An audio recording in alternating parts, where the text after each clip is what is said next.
여러분들 그 누에가 알이 되고 꼬치가 돼갖고 누에가 되고 난 다음에 그 다음에 어떻게 돼요? 나비가 돼서 날아가잖아요. 그 누에 꼬치로 있을 때 아주 볼품이 없잖아요. 근데 나비로 날아갈 때는 얼마나 아름다워요. 그러니까 우리가 천국에 가서는 지금 모습보다 훨씬 아름다울 거예요. 그랬더니 어떤 분이 딱 미국에서 강의를 하는데 맨 앞에서 강의를 열심히 듣던 분인데 굉장히 뚱뚱해요. 그런데 그분이 손을 들더니 신부님 나도 천국에 가면 날씬해지고 아름다워집니까? 그렇게 물어보더라고요. 그래서 제가 이렇게 대답을 했어요. 날씬하게 될지는 모르지만 아름답긴 할 거다. 아름답긴 할 거다. 내가 신부 막 됐을 때 어머니 아버지 모시고 강릉 쪽으로 놀러를 갔는데 하여튼 부부가 놀러를 왔는데 남자는 참 잘생겼는데 여자는 도저히 아닌 얼굴이야. 근데 남편이 나한테 사진을 찍어달라고 그러는데 여보 이리 와. 그리고 아내를 탁 안는데 나 같으면 도저히 못 안을 것 같은데 그 얼굴을 보고는 그 남편은 너무 귀중하게 아내를 안는 거예요. 그래서 사진을 찍으면서도 참 신기하다. 어떻게 저게 가능하지? 근데 여러분들 제가 진리 하나 알려드릴게요. 우리 인간은요 죽기 전까지는요 절대 안 죽어요.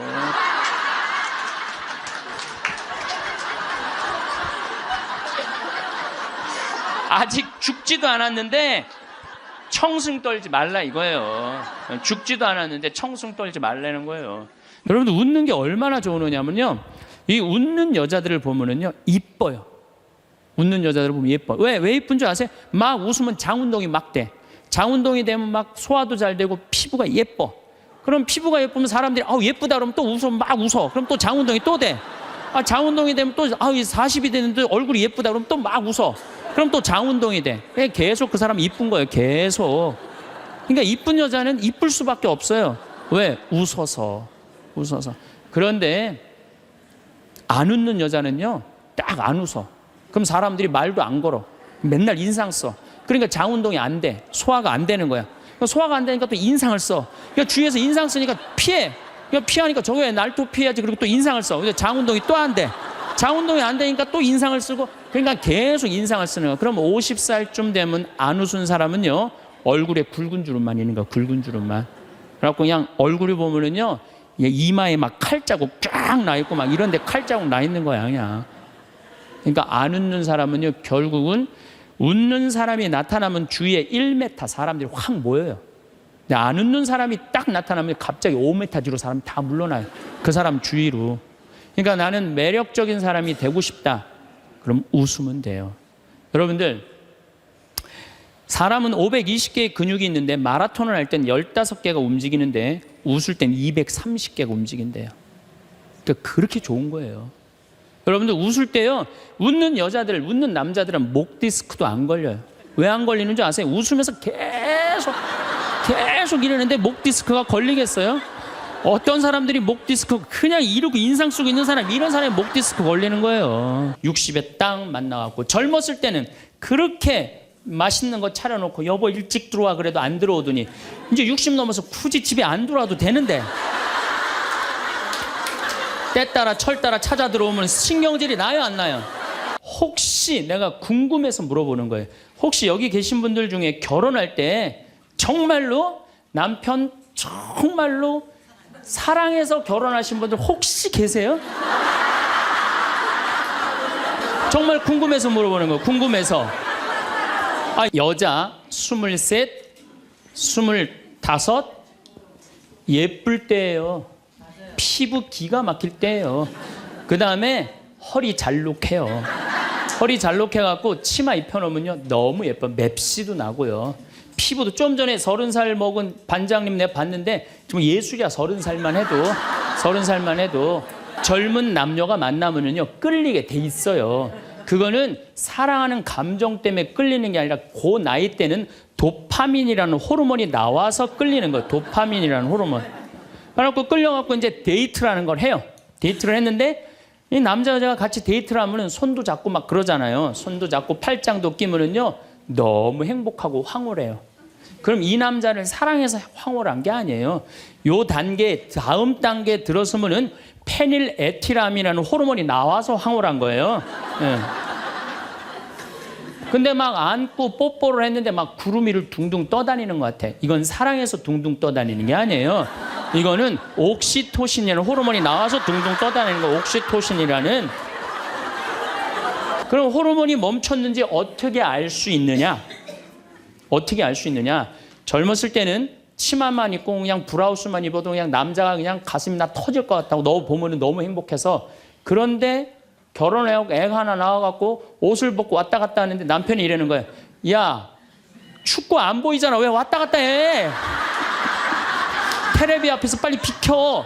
아니, 옷을 벗고 왔다 갔다 하는데도 테레비 안 보인다고 비키라고 그러면요, 이 호르몬은 딱 멈춘 거예요. 끝난 거야. 그 여자는 자식 키우는데 미쳐있고 남자는 나가서 돈 버는데 바깥에서 미쳐있는 거예요. 그렇게 30년 동안 남남으로 사는 거예요. 남남으로 살다가 남자는 이제 60이 넘어갖고 사회에서 가라고 그러니까 집에 들어오고, 여자는 이제 자유롭게 살라고 그랬더니 이게 뭐 완전 체인징 파트너를 하는 거야. 이게 뭐 자기는 손이 없어, 발이 없어. 손 하나 까딱 안 하고 밥 세끼 차려내라 뭐라고 그러면서 차려줘요. 부엌에서 삼식이. 이 뒷말은 내가 안 하겠어요. 방송에 나가갖고 밥 세끼 차려달란다고.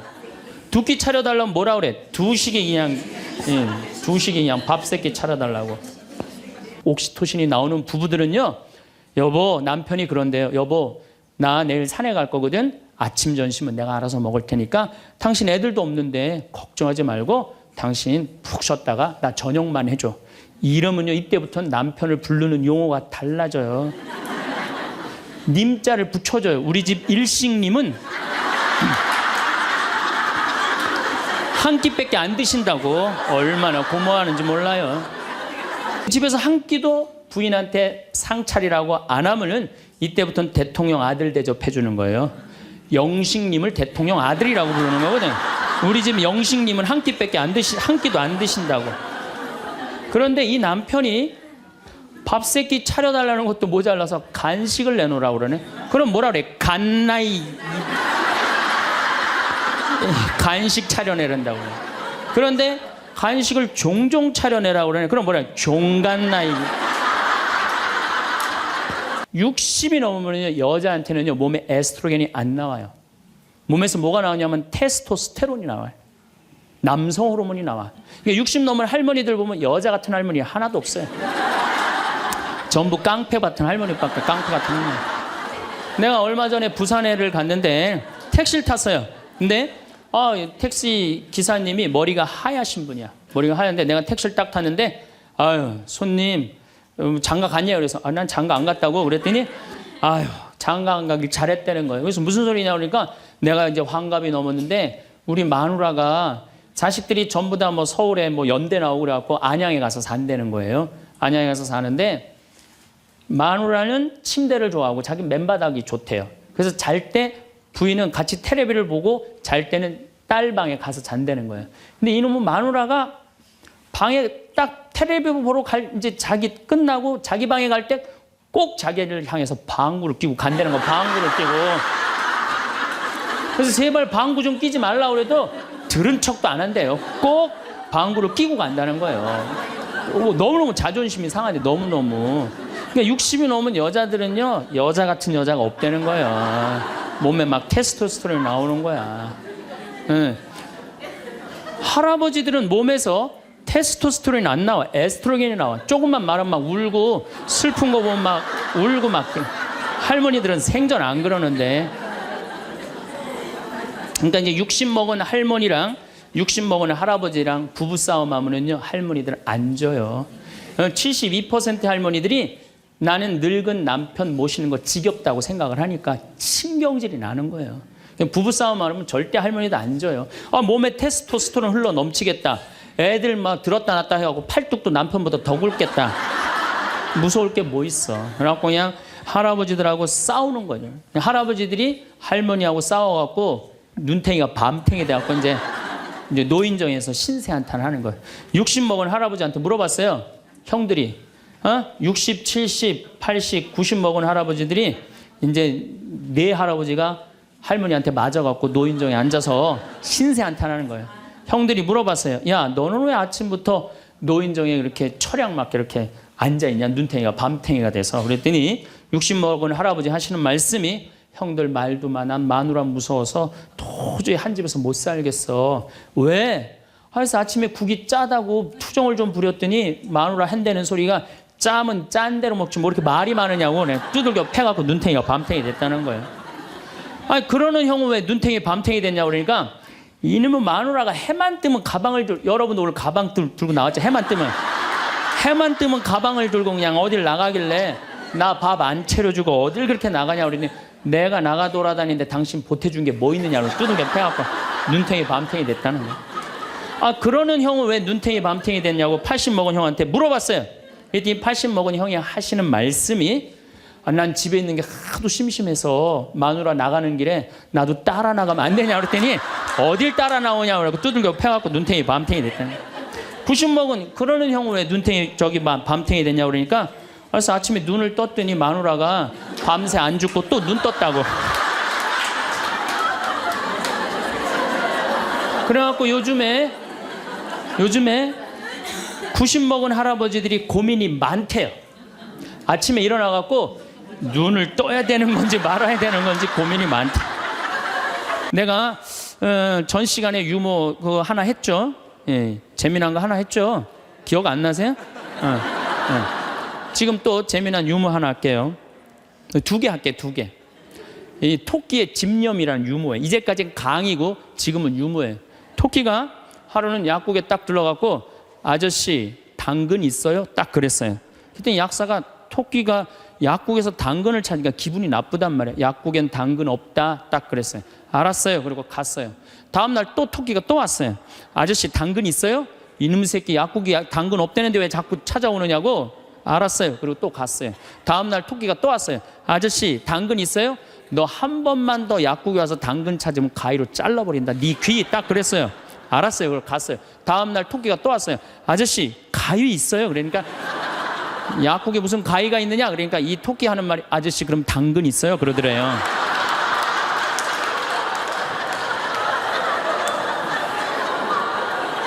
이게 토끼의 집념이라는 거. 집념. 내가 유머를 한두 개는 좀 알아갖고 유머를 하는 건 상당히 여유로운 거예요. 또 하나 재미난 얘기 해드릴게요. 이 숫자 2.5가 3한테 정말로 깍듯이 인사를 하는 거예요. 형님 안녕하셨습니까? 3이 너무 기분 좋은 거예요. 겨우 0.5밖에 차이가 안 나는데도 깍듯이 인사를 하니까 그냥 늘 그렇게 깍듯이 하는데 어느 날 갑자기 2.5가 딱 오더니 야 3 일로 와봐 딱 그러는 거예요. 깜짝 놀란 이놈이 미쳤나? 너 미쳤냐? 그러니까 왜? 나 지금 점 빼고 왔는데 너 왜 그러냐? 딱 그러더래요. 내가 여러분들 천당 간다는 확신 있으면 행복하지 않겠어요? 행복하죠? 아니 내가 이제 막 죽을 때가 다 됐어. 근데 싹 하느님이 와갖고 한 일주일 전에 귀에다 대고 너 축하해. 너 천당이야. 이렇게 얘기하면 행복할 것 같아? 안 행복할 것 같아요? 행복하겠죠? 나도 지금 하느님이 오늘 저녁에 와갖고 창현아 너 천당이야. 너 우리 인사발령 신부들 인사발령 굉장히 기다려지거든요. 뭐 저야 뭐 평창에 있으니까 뭐 인사발령이 별로 없으니까. 그래도 신부들 인사발령 굉장히 기다려져. 그 인사발령 때 가고 싶은데 너 거기야 라고 얘기하면 신부들이 얼마나 좋겠어요. 근데 우리 마지막 인사발령 너 천국이야. 마지막 인사발령. 근데 마지막 인사발령이 너 지옥이야. 그러면 어떻게 될 것 같아? 여러분들 마취 수술 해봤던 경험 있으세요? 나도 20년 전에 맹장 수술할 때 마취를 했는데 한심하더라고요. 내가 신부님 마취 들어갑니다 그런데 그게 뭐라고 딱 들어갔는데 아무 생각이 안 나는 거야. 나 탁탁 치는데 깨어나 보니까 벌써 배를 가르고 맹장을 떼어냈다는 거야. 아니 내 맹장을 떼었는데 내가 모르니 이게 말이 되는 일이냐. 이게 내 맹장을 떼는데 내가 모르는 게 말이 돼? 답답하더라고요. 떼어냈다는데. 그래서 내가 다음에는 내가 수술할 때 반드시 정신을 똑바로 차리고 아무리 마취를 해도 내가 어떻게 수술하는지 지켜봐야 되겠다. 근데 내가 이제 거의 한 5년 전에 위암 수술을 하게 됐잖아요. 위를 3분의 1을 잘라내잖아요. 그래서 이제 난 6시간짜리 마취를 이제 하러 들어갔는데 이제 수술실 들어가면서 내가 속으로 나한테 외웠어요. 정신 똑바로 차려야지, 정신 똑바로 차려야지. 수술 들어가고 신부님 마취 들어갑니다. 그럴 때 딱 씌울 때 정신 똑, 그걸로 끝이야. 정신 똑, 그걸로 끝이야. 깨어나 보니까 배를 가르고 위를 3분의 1을 잘라냈다. 이번에도 그냥 당한 거지. 그냥 아무 생각이 안 나. 우리가 죽을 때 뭘 갖고 가느냐면은 추억 갖고 떠나는 거. 추억. 내가 이렇게 인생을 돌아봐서 야, 난 정말로 즐거웠어, 나 정말로 행복했어, 이런 추억이 있는 사람이 죽을 때 행복하게 죽을 수 있어요. 여러분들도 가만히 인생 돌아봐서 즐거웠던 추억이 하나도 없어. 고생만 슉샬나게 한 추억밖에 없어. 그렇다면 여러분들 인생 잘못 사는 거예요. 오늘 추억이 하나도 없는 분들은 추억을 만드세요. 프로그램을 짜세요. 자기 그 백만장자가 그 무료급식 한다고 몇 년 동안, 3년 동안 휴가도 한 번 안 간 사람한테 자신을 위해서도 시간을 내라고, 남을 위해서 희생만 하지 말고. 왜냐하면 사람이요, 남을 위해서 너무 희생하다 보면 지쳐요. 지치고 나중에는 너무 화가 나면은 내가 저 예수님 때문에 내가 이 고생한다 그러면서 예수님 십자가에 다시 못 박는데 더 큰 못 찾아다가. 그래서 그때 우리 그 학생의 아이들이 신부가 10명이 됐어요. 신부가 10명이 됐어요. 그래갖고 지금 우리 교구에 뭐 사무처장, 관리국장, 사무국장, 다 사목국장, 우리 성당 출신 신부들이 다 하고 있어요. 다 하고 있어요. 그렇게 그때 그 신앙의 그 교육이 풍요로웠던 거죠. 그리고 수녀님들도 많이 나오고. 그 유명한 수녀님들 중에 하나는 또 누구냐면은 김혜윤 베아트릭스 수녀라고, 성서 가르치는 수녀님 있잖아요. 뭐 같은 성당을 다녔지만 그 수녀님하고 우리는 질이 달랐어요.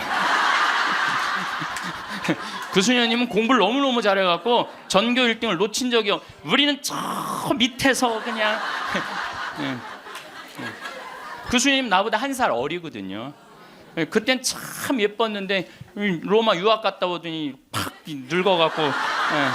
근데 지금도 이쁘다고 사람들은 그러긴 그러는데, 이제 10년 전에 강원도 평창 생태마을에 들어가서 이렇게 살면 본당이 없으니까, 뭐 본당이 없으니까 또 온 세상이 또 다 내 본당이야 또. 전 세계 다니면서 강의하고.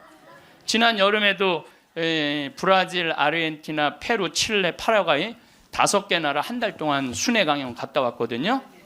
페루 이제 뭐 얼마나 멀어요. 페루가. 페루 갔더니 이제 강의 이제 2시간 끝났는데 거기 회장님들이 신부님 귀양 여기까지 왔으니 마추픽추 가자고. 그러니까 강의는 2시간 하고 마추픽추는 2박 3일 갔다 오고. 난 웃으면서 죽을 수 있을 것 같아요. 또 작년에는 내가 또 아침마당에도 출연했잖아. 아침마당. 평화방송도 모자라서 아침마당까지. 그냥 아침마당을 2번을 강의를 나갔었는데, 목요 특강 2번을 강의를 나갔었는데 보통 목요 특강 시청률이 7% 정도 된다고 그래요. 근데 전 2번 다 10.4%가 나왔어요. 이게 뭐 물론 그 3.4%는 우리 천주교 교우들이 봐줘서 올라간 건지 내가 알고 있죠. 천주교 교우들이 봐줘서 올라간 거 알고 있는데, 나는 그 목요 특강 하려고 그러면 새벽 4시에 집에서 나와야 돼요. 새벽 4시에 이제 또 눈이 항상 오니까 겨울에, 작년에도 마지막 강의 12월 27일인가 나왔는데 그 눈길을 헤치고 와서 이제 딱 가면은요, 여의도에 도착하면은 깜짝 놀랐어요. 여자 둘이서 달겨 들어가고 막 화장을 1시간 동안 하는 거. 화장을 1시간 동안. 평화방송은 생전 화장 안 해주는데 화장을 1시간 동안.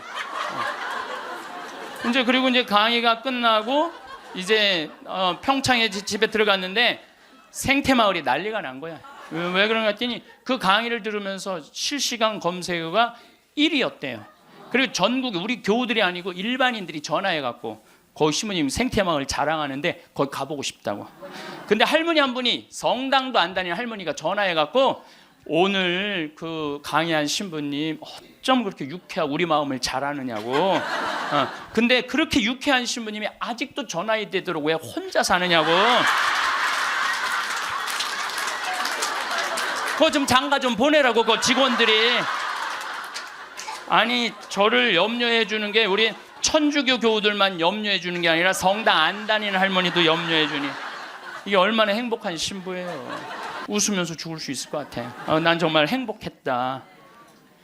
신부님은 신부로 사니까 팔자가 좋아서 그렇지 우리는 얼마나 힘든지 몰라요. 사는 거 무슨 우리가 즐거운 추억이 있어요. 저도 여러분들 힘들었을 때 많았어요. 인생 50살밖에 안 됐지만은 돌아보면 즐거웠었던 일만 있었던 거 아니에요. 근데 여러분들 사람은요 과거를 돌아봤을 때 고통스럽고 괴로운 것만 기억하는 사람은요 악해져요. 악해지게 돼 있어요. 근데 즐거웠던 것만 의도적으로 기억하려고 하면 선해지게 돼 있어요. 저도 사기 많이 당했어요. 이 세상에 사기 쳐먹기 제일 쉬운 사람이 신부예요. 신부. 세상 물정 모르니까 사기도 많이 당했고 배신도 많이 당했어요. 그래갖고 아픔이 많았었어요. 근데 가만히 내 인생을 돌아보면 내가 사기당했을 때 내 상태가 어땠었냐면 욕심이 꽉 차 있었을 때. 그러니까 내가 강의 때 여러분들 욕심 부리지 말라는 게 그냥 하는 말이 아니라 이 온 몸에서 경험을 하고 나온 말이에요. 우리 생태할 말에 머물고 싶어갖고 경치 좋은 데서 개신교 신자야 하나님 찬양하고 죽겠다고. 그래갖고 이제 내가 이제 만나러 나가려고 그랬더니 직원들이 신부님 받지 말라고 지금 방이 예약이 이미 10월 11월 달까지 다 차가고 그분이 받으면 안 된다고 절대 받지 말라고 그러는 거예요. 내가 또 마음이 약해갖고 잘 받거든요. 그러니까 이제 직원들이 이제 그 마음 약해질까봐 받지 말라고. 근데 내가 딱 마당에 나가서 그 자매를 딱 봤는데 이뻐.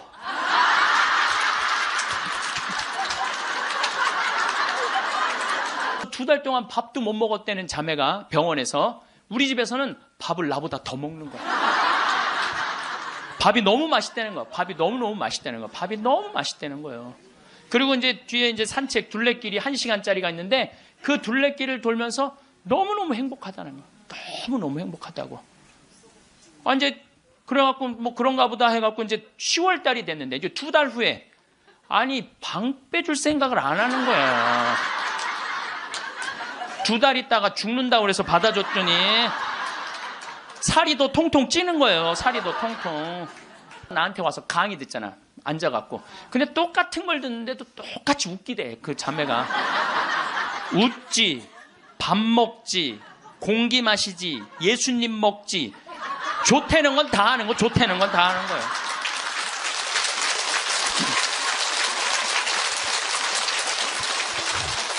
네. 근데 수녀님이 거기서 맨손으로 농사를 짓고 있는 거야. 그러니 포크레인도 없고 트랙터도 없고 경운기도 없다는 거야. 수녀님 얼마면 되겠냐가 2억이면 되겠대. 걱정하지 말아라. 내가 한국에 가서 2억 만들어서 보내주겠다. 내가 또 뻥이 또 엄청나게 세요. 내가 신학교 다닐 때 내 뻥이 저 별명이 뭐냐면 황뻥이었어. 황뻥. 그런데 이제 2억이 딱 이제 3개월 만에 들어왔는데 2억 들어온지 모르고 계속 전화해갖고 돈 보내준다는 거야. 그래서 내가 전화 받아갖고 이제 2억 들어왔으니까 그만 보내셔도 된다고 이렇게 말을 할 수가 있어야지. 돈을 보내준다는데 계속 받았어요. 계속 받았는데 내가 요새 강의 때문에 책상에 못 앉았는데 어젠가 그제 여기 평화방송 강의 준비한다고 밤 12시에 들어가는데 1,000만 원을 또 전주에서 어떤 분이 또 보냈더라고. 그것까지 합쳐서 들어온 돈이 7억 1,000만 원이 들어온 거야. 7억 1,000만 원. 아니 2억이면 되는데 7억이 들어오니까요. 사람이 마음이 간사해지더라고요. 난 그래서 이걸 하면서 그 복지시설 사람들 이해가 되더라니까요. 그 돈 떼어먹는 사람들 이해가 되더라니까. 이래서 떼어먹는구나. 근데 여러분들 포크레인하고 트랙터만 보면 걔네들 알아서 일해요? 기술자도 따라가야 되네. 그러니까 작년 11월 달에 포크레인 트랙터 택배로 붙일 때 기술자 둘도 택배로 붙였어요. 근데 수녀님이 내가 처음에는 빈말인 줄 알았대요. 2억 보내주겠다고. 근데 뭐 포크레인 보내지 기술자 보내지 기름값 보내지 그러니까 수녀님이 자신감이 생겼나 봐. 신부님 귀양 도와주실 거 우리가 닭을 팔고 싶은데 지금 잠비아는 여름이에요. 45도까지 올라가요. 그러니까 보통 1시간 거리에 닭을 못 파는 거야. 상하니까. 그러니까 신부님 냉동고를 보내주면은 닭을 팔 수 있을 것 같다는 거야. 얼마냐니까 2,200만 원이래. 뭐 2,000이면 돈도 아니지만 1억씩 막 나가는데 걱정하지 말아라. 내가 보내주겠다. 내가 보내줬어요. 냉동고를 보내줬더니 수녀님이 너무 신난다는 거예요. 왜 신나냐 그러니까 한 마리도 못 팔던 닭을 한 달에 1,200마리씩 판다는 거예요. 1,200마리씩. 그런데 수녀님이 또 전화를 해서 신부님 문제가 생겼다는 거야. 무슨 문제가 생겼냐니까 닭을 너무 많이 팔다 보니까 닭장이 모자라네. 닭장이. 닭장 줘달래. 닭장. 그래서 얼마면 되냐니까 1억이면 된대. 좋다. 이제 들어온 돈이 다 나가게 생긴 거 이제. 좋다. 닭장 줘주겠다. 그래서 작년에 이제 벽돌 찍는 기계, 닭털 뽑는 기계 다 보내줬어. 그러니까 옆에 동료 수녀님이 죽어가는데도 불구하고 이 수녀님들이 그들을 위해서 16년 동안 살았으니 이건 수녀님으로 안 보이는 거야. 작은 예수님으로 보이는 거야. 내가 이분들을 도와주지 않으면 나중에 큰 예수님한테 혼나겠다는 생각이 들더라고. 그래서 수녀님이 신부님 우리한테 도대체 왜 이러느냐고 그러길래 내가 한마디 했어. 수녀님 무슨 말을 그렇게 섭섭하게 하느냐고. 같은 업종에서 일을 하면서 무슨 말을 이렇게 섭섭하게 하느냐고. 수녀님도 하느님이라고 나도 하느님이라는데 내가 수녀님 도와주는 거 당연한 거 아니냐고. 우리는 어렸을 때 길에 나가보면요 애들이 바글바글했어요. 구슬치기, 딱지치기, 담방구, 자치기. 낮에만 그렇게 돌아다녀서 밤에 깡통 돌리기 해보면 온 놈들이 다 깡통 돌리고 다녔어요. 근데 요즘 길에 나가면 애들 하나도 없어요. 어딜 돌아다니는지. 누구만 돌아다니 할머니 할아버지들만. 할머니가 길에 꽉 찼어. 또 할머니들이 어서 유모찬 주사 유모차를 밀고 온 세상을 다 다녀. 유모차를 밀고 온 세상을 다 다녀. 유모차를 밀고 무슨 뭐 놀이터 슈퍼마켓. 요즘 연금 얘기 참 많이 나오죠. 연금 공무원들이 20년 의무로 내면은 그 다음부터는 받아 먹을 수 있는 거예요. 그럼 20년 냈으면은 20년만 받아 먹어야지. 120살까지는 몇 년 받아 먹을 것 같아요? 60년 받아 먹는 거. 60년. 여러분들 나라 망할 것 같아 안 망할 것 같아요? 망하게 돼 있어요. 이거는 불보듯 뻔한 거예요. 뭐 그리스, 스페인 그래서 망한 거예요. 그래갖고 좀 나라 이제 자식들을 위해서 좀 후손들을 위해서 연금 좀 깎자고 지금 국회에서 정부에서 그러는 거 아니에요? 계산 뻔히 나오니까 그 연금 깎자고 그랬더니 깎으려는 연금은 안 깎고 머리 깎고 안 된다고 그냥.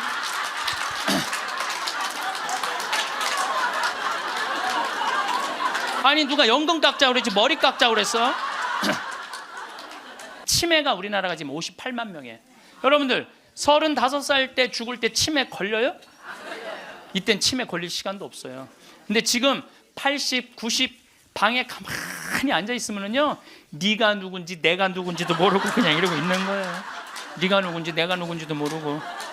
그래서 제가 드리는 말씀은 무기력증에 빠져 살지 말고 해만 뜨면 집을 나가라는 거예요. 내가 나이가 먹은 분들은요 무조건 해만 뜨면 집에 있으면 절대 안 돼요. 해만 뜨면 집을. 그리고 나이 뭐 70살 80살 넘어서 집을 나가주는 게 예의야. 예의. 집에 있으면 안 된다니까요. 그리고 가끔 1박 2일씩 사라져주는 것도 예의에. 사라져주는 거. 강원도 평창 생태마을로 사라져주는 게 예의라니까. 하루 종일 웃지도 않고 있으면 뭐가 행복하겠어요. 그러니까 할머니들 오늘 65세가 넘어갔고 나는 해 뜨자마자 나왔다 여기 나왔다 한번 손 들어보세요. 내가 늘 말하지만 이 처녀들이 슬기로운 처녀들이라니까. 신학교 교회가 신부되고 보니까 너무 고마워. 그래서 20년 동안 나 키워준 어머니 아버지한테 은혜를 갚으리라. 내가 받은 만큼은 돌려주리라. 그래갖고 내가 신부 돼갖고 첫 사목 활동비 받았을 때 45만 원인가 받았어요. 그 24년 전에요. 어머니 25,000원, 아버지 25,000원 용돈 드렸다니까요. 그렇게 20년 동안 한 달도 안 빠지고 용돈 드렸어요. 그 4년 전에 끝났어. 4년 전에 계산 끝났어요. 그런데도 어머니 아버지가 갈 생각을 안 하네. 나는 또 어머니 아버지가 살아있는 게 좋아. 왜냐하면 어머니 아버지 죽으면 아무도 없잖아요. 마누라가 있어, 자식이 있어, 누가 있어. 어머니 아버지 죽으면 끝인데. 그래서 내가 어머니 아버지한테 꼭 하는 말이 있어요. 올해도 가서 말씀드렸어요. 어머니 아버지 내가 70에 은퇴하니까 앞으로 딱 20년만 더 살아라. 그럼 아버지 105, 어머니 103이야. 그러니까 딱 20년만 더 살고 그땐 내가 안 붙잡겠다. 그땐 죽어도 된다. 여러분들 전교 2등이면 어딘데? 전교 2등이면 여러분들 내 자식이 전교 2등하면 고맙다고 그래야 되지 않아요? 나는 진짜 고등학교 1학년 때 전교 610명 중에 597등 했다니까요. 내 뒤에 딱 13명 있어요. 13명. 걔네들이 어떤 애들이냐면 태권도부 조종부 애들이었어. 민간인으로 내가 단연 1등이었어. 뒤에서. 그래 나는 고등학교 2학년 때 우리나라의 대학은 딱 4개 있는 줄 알았어요. 서울대, 연대, 고대, 신학교. 나는 그 일반 학교 갈 생각이 전혀 없었어. 오로지 신부님이 목표였어요. 그러니까 어머니가 반대 진짜 많이 했어요. 정말 이건 눈물 없이 못 듣는 얘기야. 그러니까 아버지 이론이 그거야. 왜 평생 남의 손에 밥을 먹으려고 그러느냐 이거예요. 마누라가 해주는 밥을 먹어야지.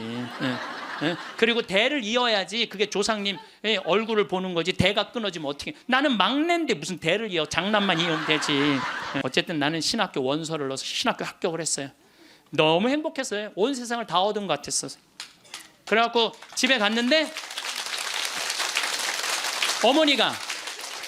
어머니 나 신학교 합격했습니다. 근데 안방에서 빗자루 들고 두들겨 패는 거야. 막 두들겨 패는 거야. 나가라고. 너 같은 자식 필요 없다고. 나는 또 어머니가 또 안내조차도 내 발로도 잘 집을 나갔어요. 어머니가 그러는 거예요. 신학교 들어가기 전날 내가 천주기라면 치가 떨린다는 거야. 내 막내 아들 뺏어간 천주기 치가 되는 거야. 그래서 당신이 세례를 받으면 10손가락에 장을 지진다는 거야. 앞으로는 넌 내 자식 아니니까 앞으로 너는 우리 집에 들어올 생각 하지 말라고. 부모 자식 인연 끊자고. 난 너무 고맙더라고. 안 그래도 끊을 판인데. 아니 저기 뭐야. 그래서 내 손바닥만한 성모님이 있는데 그 성모님은 내가 너무 좋아하는 성모님이야. 그래갖고 이 성모상은 내가 학교 갈 때 꼭 그래서 성모님 나하고 같이 학교 가야 돼. 여기 있으면 죽어. 그래서 이제 가방에 넣어갖고 학교 가요. 그럼 어머니가 버리려고 내 방 딱 방문 열으면 없대는 거야. 분명히 있었는데 성모님이 발이 있는 것도 아니고. 저녁에 오면 내 방에 또 가방에 딱 꺼내놓고 다음날 학교 가자 성모님. 그래갖고 저녁 먹으면서 이제 당신이 세례받은 사연을 얘기를 하더라고요. 그래서 내가 그 얘기를 다 듣고 숟가락을 딱 내려놓고 어머니 나하고 부엌에 좀 가자. 부엌에 왜 가니? 가스불 켜놓고 장지지로 가자. 장지지로 10손가락에 장지지로. 성당 나가면 10손가락에 장지진다며. 내가 언제 그랬냐는 거예요. 우리 동네 사람들은 그 언덕만 넘으면 전보산대가 얼마나 많은지, 전선줄이 얼마나 많이 엉겨 있는지 그 분당에만 있으면 마음이 차분한데 우리 동네만 딱 들어서면 동네가 미친 여자 머리 풀어헤쳐 놓은 것 같아요. 미친 여자 머리 풀어헤쳐 놓은 것 같아요. 마음이 산란해. 그러니까 우리 동네 사람들 꿈은 뭐냐면 천당역 분당으로 이사 가는 게 꿈이야. 근데 이 5천만 원이 구할 길이 없네. 제일 만만한 건 누구냐면 늙은 부모님이야. 라고 찾아갖고 얘기를 해요. 어머니 아버지 내가 5천만 원만 있으면은 5억짜리 아파트 되면 내가 잘 모실 테니까 거기 있는 땅 좀 팔아갖고 나 5천만 원만 꿔달라고. 근데 이미 한국 천주교 할머니 할아버지들은 나한테 강의를 들었어. 절대 자식들한테 재산 주지 말라는 강의를 들었어. 안 죽으니까. 제가 그 제일 열받을 때가 언제냐면은 97년 98년 IMF 터졌을 때. 이때 막 우리 교우들 20억 30억 막 날렸어요.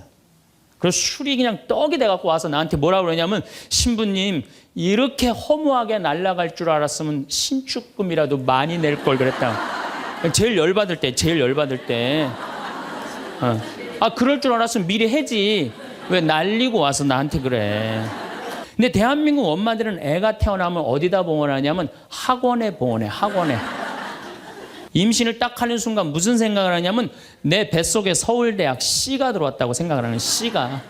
그래갖고 막 임신 한 달, 두 달, 막 10달이 되면 배가 이만해져요. 그러면 C가 이만해진 거야. C가 이만해진 것만큼 꿈도 이만해진 거야. 하고 아침에 인사를 해도 한국말로도 안 해.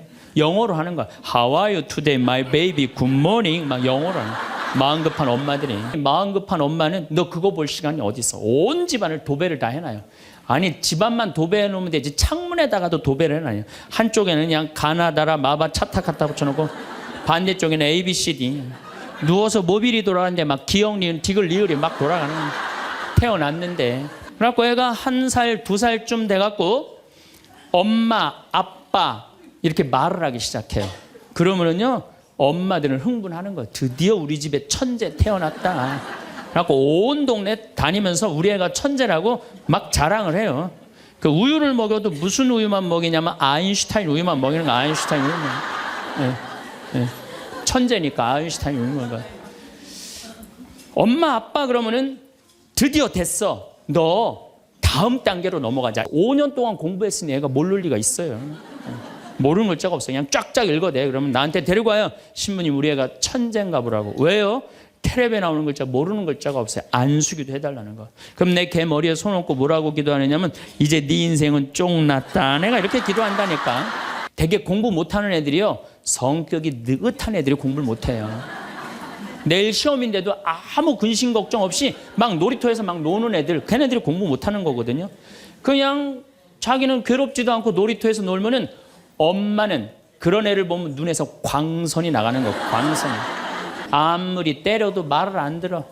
그냥 계속 40명 중 20등 해갖고 오는 거야. 그러면 엄마는 슬프지만 괴롭지만 힘든 결정을 다시 한번 해요. 우유를 아인슈타인 우유에서 서울 우유로 바꿔요. 서울 우유로. 초등학교 때는 때리면 울면서 갔는데 중학교 때는 간다고 가요 일단.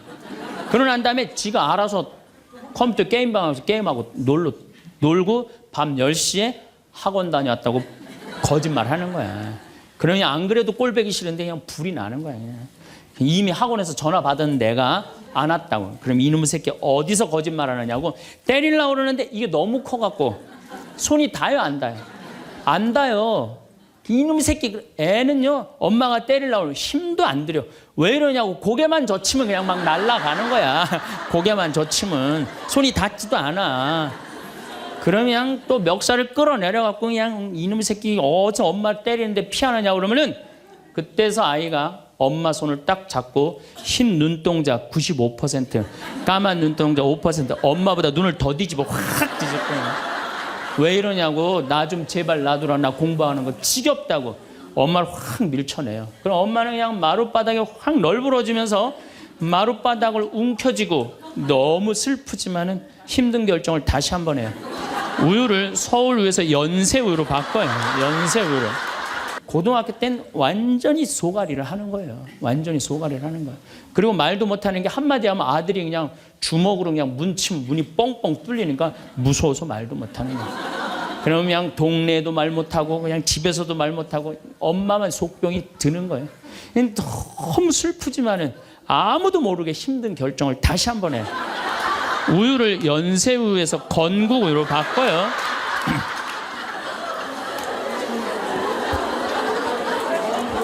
건국우유로 바꿔서 그렇게 먹였는데 고등학교 3학년 때 보니까 모의고사를 봤는데 15% 안에 들어야지 서울에 있는 학교를 가는데 30% 뒤로 막 밀리는 거야. 내가 재미난 경험이 있었어요. 내가 아주대학 환경공학과 대학원을 다닐 때 그 옆에 창현고등학교, 유신고등학교가 있었어요. 근데 걔네들이 1학년 딱 들어와서는 우리 학교를 보고 그랬대요. 내가 아주대학 가면은 내 대학을 안 간다 그랬대요. 1학년 되면은. 근데 2학년 애들은 상황이 틀리대요. 아주대학도 괜찮은데 이런데 2학년 되면. 근데 3학년이 된 애들은 그 창현고등학교, 유신고등학교 애들은 3학년만 되면 제발 아주대학만이라도. 엄마가 딱 그런 마음이야. 그러니까 이제 엄마가 너무 슬프지만은 그 성적표를 받아보고 마지막으로 힘든 결정을 다시 한번 해요. 우유를 건국우유에서 저지방 우유로 바꿔요. 남자 여자는 XY고 여자는 XX죠. 그런데 이 Y 유전자는요 성을 결정하는 아주 최소한의 정보만 갖고 있어요. 대개 X 안에 모든 게 다 들어있어요. 그러니까 엄마 아빠한테 갖고 와봤자 엄마 걸 더 많이 갖고 와요. 그러니까 애들이 공부 못하는 건 거의 엄마 닮아서 공부 못하는 거예요. 그런데 서울대학 간 자식도 사실은 별로 소용없어요. 서울대학 가고 얘가 졸업을 해갖고 삼성에 취직을 했어. 아, 출근을 했는데 내가 나눴는데도 어쩜 저렇게 잘생겼어. 빛이 번쩍번쩍 나. 그렇게 빛이 번쩍번쩍 나. 너무 보기 좋은 거야. 내 자식이지만. 그런 자식일수록요, 자라는데 아무런 도움도 주지 않은 나보다 훨씬 예쁘고 훨씬 젊은 여우 같은 며느리가 나타나서 낚아채 가는 거예요. 이거 옛날엔 70까지 어떻게 살아요? 근데 요즘은 60 넘어도 갈 생각 해야 안 해요? 자, 나 60 넘었다. 손 들어보세요. 여기 좀 별로 없을 것 같은데 손 들어보세요. 아, 이게 문제라는 거예요. 60이 넘었으면 가야지. 평창으로 오면 어떻게 해? 평창으로 오면. 또 얼마 전에는 하나투어에서 난리가 났어요. 96살 먹은 할아버지가 배낭여행을 신청을 한 거예요. 96살짜리 할아버지가. 그래갖고 그냥 하나투어에서 이걸 어떻게 해야 되느냐, 그래갖고 할아버지한테 전화를 했어요. 할아버지, 96은 배낭여행 안 됩니다. 그때는 할아버지가 화를 내면서 걱정하지 말아라, 난 아들하고 가니까 우리 아들이 다 잘해줄 거다. 아들이 몇 살인데 그러냐고. 우리 아들은 70살이다 70살. 여러분들은 앞으로 50년 60년 남아있어요. 그 인생에 대한 설계가 준비되어 있습니까? 안 돼 있습니까? 안 돼 있어. 자, 여러분들, 나는 그래도 늙어서 자식하고 삽니다. 난 너무너무 행복합니다. 그런 할머니는 정말로 정신없는 할머니예요. 나이 먹으면 눈두덩 쳐져요, 안 쳐져요? 눈가 쳐져요, 안 쳐져요? 볼 쳐지고 입술 쳐져요. 그럼 자식하고 사는 할머니, 나는 저녁 먹고 화도 안 났어. 화도 안 나고 그냥 텔레비를 보고 있는데 어떻게 하고 보고 있느냐면 이러고 보고 있는 거예요. 이러고. 초등학교 자모들, 아, 예뻐요. 예뻐요. 정말로 예뻐요. 그리고 그냥 그 자모들이 이렇게 화장을 하고 오는데 웃으면은요, 눈꼬리 쫙 올라가, 입꼬리. 그러니까 그냥 화장들 어떻게 연필로 막 위로 그리고 오잖아요. 이렇게. 네, 위로 그리고. 그런데 우리 할머니들은 아무리 그려도 결국은 떨어져요. 결국은 떨어져요. 며느리가 이제 저녁 차려놓고 시어머니 식사하시라고 문을 딱 두들겼어. 방문을 딱 열었는데 또 이 시어머니 전기세 아낀다고 불은 꺼놓고 깜깜한 방에서 텔레비만 보고 있는 거야. 텔레비만. 그래갖고 그냥 밥 먹으라고 그랬는데 머리 하얀. 밥 먹으라고 그냥 문을 열 때마다 그냥 심장이 떡떡 떨어지는 거예요. 심장이 떡떡 떨어져. 이 자매가 하는 말이, 자기는 평창에 들어와갖고 밤에 깜깜한 것도 하나도 안 무섭고 짐승 소리도 하나도 안 무섭대. 뭐가 제일 무서우냐면 아침에 밭에 나가고 일하고 들어오고 이제 아침 먹으러 딱 들어오면은 엄마가 거실 정가운데 소파에 앉아갖고 91살 먹은 엄마가 이러고 쳐다보는 게 제일 무섭대. 제일 무섭대. 하루는 내가 목욕탕을 갔어요. 딱 빨개 벗고 탕 안에 딱 들어갔어요. 탕 안에 들어갔는데 온탕에 중년의 남자가 한 5명 있었어요. 근데 갑자기 그 정가운데 있던 남자가 나를 보더니 갑자기 일어나더니 신부님 오셨느냐고. 아, 인사를 하는 거예요. 자세히 보니까 광명시 시장님이야. 시장님이 국장님들을 데리고 목욕탕을 온 거예요. 온천을 딱 왔는데 날 보더니 그 시장님이 일어나서 인사를 한 거야. 국장들이 이해가 안 가는 거야. 광명시에서는 누가 최고야? 시장님이 최고인데 저 사람 저 누구냐? 저 해와 같이 찬란하고 달과 같이 아름다운 저 사람 저거 누구냐 이거야. 아니, 내가 밍크 코트를 하나 샀어. 밍크 코트를 샀는데 이거 한 번 1000만 원짜리인데 이거 입고 한번 성당에 나가야 되는데 이놈의 지구 온난화 때문에 왜 이렇게 겨울에 안 추워? 제발 좀 추워야지 한번 입고 나가는데, 이쁜 여자들이 그냥 이쁜 척하는 거, 이거 진짜 꼴보기 싫은 거죠. 근데 이쁘지도 않은데 이쁜 척하면 더 꼴보기 싫죠? 나는 수영장 25m 풀 40밖에 한 번도 안 쉰다니까 그 여자 한다는 소리가 자기는 25m 풀 100밖에 한 번도 안 쉰다는 거야. 아니, 그럴 때 교우가, 신부가 그렇게 말하면은 아우, 신부님 대단하십니다. 그럼 얼마나 좋아요. 자기도 이제 잘난 척 하고 싶은 거지. 머리채를 다 확 젖뜯고 싶더라고요. 내가 또 질 수 있어? 아니, 나는 내가 신학교 때 단축 마라톤 내가 12km 토요일마다 맨날 뛰었다니까 자기는 42.195km 10번 완주패가 있다는 거예요. 어떤 대령이 대령 진급을 한 거야. 3개, 밥풀떼기 3개, 무궁화 세 개를 딱 하고 너무 기분이 좋은 거야. 누구한테 자랑을 하고 싶은 거야. 중령에서 대령으로. 근데 딱 이제 하는데 딱 이병이 딱 들어오니 딱 인사를 하니까 자랑을 하고 싶은 이병한테 뭐 자랑할 게 뭐 있어요. 그래갖고 전화를 딱 잡아갖고 잠깐만 기다리라고, 내가 좀 중요한 전화가 있다고. 장군님, 뭐 무슨 김 장군님하고 뭐 같이 우리 셋이 장군님 두 분하고 식사할까요? 그리고 기분 좋게 딱 전화를 끊었어. 그래갖고 대령이 물어봤어. 자네 무슨 일 때문에 왔는가? 전화선 연결하려고 왔는데요. 그러면 난 내가 강의할 때 핸드폰을 넣어도 한 번도 내 승질을 부린 적이 없어, 나는. 꿈에 교황님이 왔다는 거예요. 요한바울 2세 교황님이 와갖고 이 집이 신부가 날 집인데 네가 고집을 피면 어떻게 하느냐. 그래서 성당 나가기 싫었는데 어쩔 수 없이 나간 거예요. 당신 내 팔자가 신부 팔자인 줄 알고. 그러니까 우리 어머니가 보통 분은 아니에요. 꿈의 상대에도 교황님 아니면 상대를 안 하니까. 내가 성모님을 만났는데 남산 꼭대기에다 성당을 지라고 그랬다고. 그럼 추기님 잘 알겠습니다. 그리고 짓겠습니다. 그럴 것 같아요? 명동에 가면 약간 정신 나간 여자 3명 있어요. 4번째 등극하는 거, 4번째. 성모님한테 그래요. 성모님 전했느냐? 성모님 얘기를 전하긴 전했는데 주교님이 안 믿는 것 같다고. 그랬더니 성모님이 뭐라고 그러냐면은 그렇다면 내일 가서 또 전해라 그래요.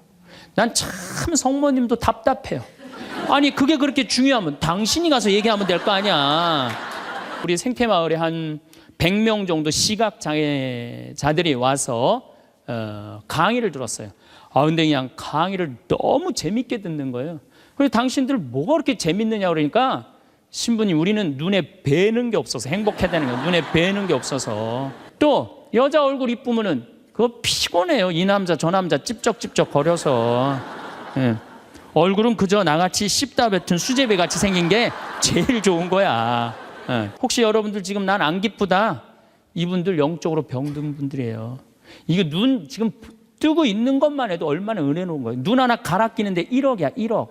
2개 갈아 끼면 2억이야 2억. 지금 나 쳐다보고 있는 분들 여기 지금 2억 깔고 지금 쳐다보고 있는 거예요. 750명이야 딱 갔는데 안 그래도 성당도 허접한데 아니 그 죽전에 사는 그 교우들이 우리 쪽으로 주교님이 발령을 냈단 말이에요. 이제 능평성당으로 가라고. 근데 거기서 전화가 왔어요. 교우들이. 신부님 우리가 이제까지 죽전성당 짓느냐고 그렇게 애를 썼는데 또 신설성당으로 우리 집으로 가라고 그러더니 이 말이 됩니까? 자기네들끼리 회의를 했는데 안 오기로 결정을 했대요. 그때는 돼지가 한 마리에 15만 원밖에 안 했거든요. 그래도 내가 가정방문 다니면 막 개 키우는 집에 있으면 뭐 이런 걸 키우냐고 먹자고 그냥. 잘 아실 거예요. 내가 얼마나 좋아하는지. 그래갖고 그냥 맨날 성당 마당에서 불을 지펴놓고 맨날 먹는 거야. 그런데 놀랍게도 우리 성당 마당이 분당으로 나가면요 마당이 보여요. 그 분당 미사 참여 나가는 교우들이 맨날 성당 마당에서 그냥 불이 지글지글 일어난단 말이야. 저게 뭔가 하고 교우들이 자꾸 하나 둘씩 오기 시작하는 거야. 점점 교우들이 느는 거예요. 근데 이 1년이 지났는데 죽전에서 안 오겠다는 교우들이 전화가 왔어요. 자기네들이 회의를 했는데 오기로 결정을 했대요. 저는 처녀인데요. 아마 착한 여자였다면 이렇게 얘기했을 거예요. 아니 난 너무 지금 요셉이랑 약혼한 상태라 나는 요셉한테 미안해서 애 갖고 난 절대 결혼 못한다. 난 순수하고 깨끗하게 요셉한테 시집 가고 싶다. 그리고 우리 어머니 아버지 쓰러진다. 아니 그리고 왜 처녀한테 와서 그러느냐. 애 한 둘 셋 논데 가서 얘기해봐라. 분명히 그랬을 거예요. 근데 성모님은 굉장히 긍정적이셨어요. 당신을 통해서 인류의 구세주가 탄생한다 그러니까 이 몸은 주님의 종입니다. 그대로 저에게 이루어지기를 바랍니다. 한번 해보자는 거예요. 얼마나 적극적이고 긍정적이에요. 이렇게 적극적이고 긍정적이셨기 때문에 인류 구세주의 어머니가 된 거예요. 그래서 나는 긍정적인 여자가 좋지 난 착한 여자는 좋아하지 않아요. 나는 착한 여자가 난 싫어요 사실은. 착한 여자 짜증나요 짜증나. 대한민국의 아내들은요 희생하고 인내하고 참아요. 더욱이 성당 다닌 사람들은 자기가 십자가 진다고 생각하고 파마 한번 하면은 보통 제대로 좀 잘 뽑으려면 한 10만 원 정도 들고 여기 뭐 트리트먼트 뭐 영양 뭐 이거 하려고 그러면 한 20만 원 정도 들잖아요. 그러니까 그 돈이면, 이 돈이면 차라리 뭐 한다? 이 돈이면 차라리 애 학원을 한 번 더 보낸다. 이 돈이면 내가 살림살이를 하나 더 한다. 그리고 자기는 파마를 어떻게? 3만 원짜리 철모 뒤집어 쓴 거 딱 하고 있는 1년 내내 풀어지지도 않는 거 그냥 딱 쓰고 있는 거예요. 난 그런 여자가 싫다는 거예요. 그런 여자가. 그래갖고 이제 아침에 이제 남편이 출근할 때 보면 막 또 그게 또 부풀러 갖고 사자 머리 풀어 헤쳐놓은 것처럼 막 이러고 눈 이상하게 또 여보 다녀와. 다녀오게 하고 난 다음에 다녀오라고 그러죠. 허벅지 트어진 치마도 좀 입고 가슴 파인 것도 입고 향수도 딱 뿌리고 머리도 딱 한쪽으로 딱 묶고 예쁘게 하고 여보 다녀와. 그래야지 남편이 야, 나 이쁜 마누라 이거 위해서 내 다녀와야 돼 이런 생각이 들지. 그냥 머리는 뭐 그냥 이래고 그냥 잠도 그냥 개슴치레하고 다녀오라고 그러면. 근데 또 대한민국 남자들은 착해요. 또 다녀오랜다고 저녁에 여보 나 다녀왔어. 근데 아직도 사자머리를 하고 그냥. 여러분들도 본인한테 조금만 투자하면은, 본인을 조금만 가꾸면은 참 예쁠 거예요. 근데 자기 무슨 군인이야? 철모 딱 쓰고 옷도 1년 내내 그냥. 지금도 내가 분명히 여기 방송 촬영한다고 그랬는데 다 까만 옷 입고 왔어. 내가 결혼 20년이 됐어. 내가 자식 생일 차려주고 남편 생일 차려주고 시부모 생일 다 차려줬어. 근데 정작 내 생일이라고 뻑적지게 차려놓기가 좀 그렇잖아요. 그렇죠 여러분들? 우리 자매님도 그러시죠? 생일은 생일인데 아무도 안 알아주니까 미역국을 하나 딱 끓여놨어. 근데 역시나 남편이 웬 미역국을 훌딱 먹고 나가버렸어. 그럼 그때부터 울기 시작하는 거예요. 응? 20년 동안 내 생일 한번 기억을 못 해주고 저렇게 무심할 수가 있느냐고. 혹시 저녁에 내 생일 기억해 줄까? 저녁에 그날따라 술이 떡이 돼갖고 들어왔어. 그럼 이제 나한테 와갖고 이제 신세한탄을 하는 거예요. 신부님, 나는 내가 결혼한 지 20년이 돼갖고 정말로 먹고 싶은 거, 쓰고 싶은 거, 입고 싶은 거 안 하고 내 자식들 저렇게 키우고 살림살이 이렇게 했는데 20년 동안 내 생일 한 번도 기억해 주지 않는다고. 난 정말로 너무 불행하고 슬프다고. 그리고 막 나한테 와서 우는 여자들, 난 그런 여자들이 싫어요. 내가 오늘 생일이 너무 기뻐, 즐거워, 난 너무 행복해 사는 게. 그래서 오늘 생일을 맞이해서 내가 한턱 쏠 테니까 나와. 내가 내면 되지. 그걸 그냥 기억해 줄래나 안 해줄래나 역시 올해도 안 해주는구나. 그리고 울고 그냥 청승을 떨어요. 난 그런 여자가 싫다니까요.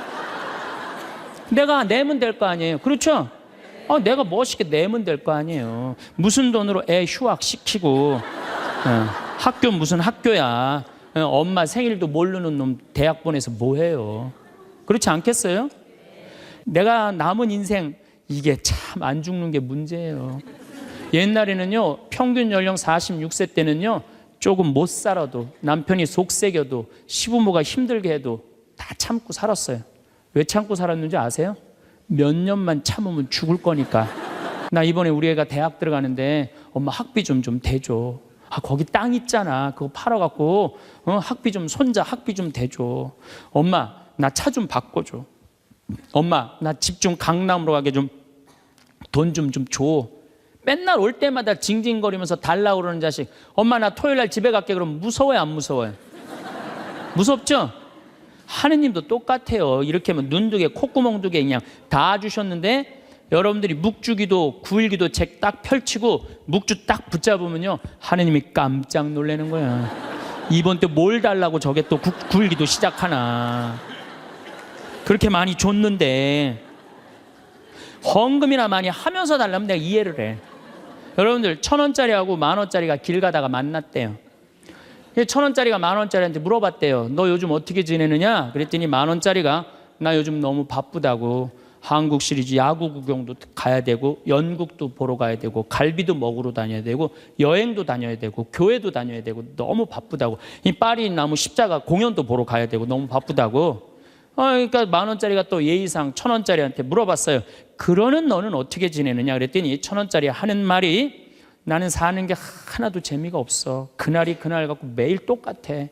뭐가 그렇게 그날이 그날 같은데? 그랬더니 1,000원짜리가 하는 말이 나는 하는 일이라고는 성당 다니고 성당 다니고 또 성당 다니고 성당만 다녀 그러더래요. 미사 예물도 그래. 내가 보면은 이렇게 10,000원짜리 미사 예물 넣고 막 10명씩 쓰는 사람들 많아요. 그 한 사람당 1,000원이야. 한 1,000원. 내가 내 얘기가 아니야. 내 동창 신부 얘기예요. 내 동창 신부님 얘기, 송영호 뻘건이 신부님 얘기예요. 아, 나 좋은 거 배웠어요. 그 신부님한테. 아니, 하느님한테 미사예물을 내면서 1,000원을 내면서 10,000원을 내면서 10명을 쓰면 어떻게 해. 그러니까 하느님이 1,000원 받고 너무 바빠요. 1,000원 받고 밥 3끼 먹고 눈 콧구멍 2개 있는 게 얼마나 여러분들 감사한 줄 아세요?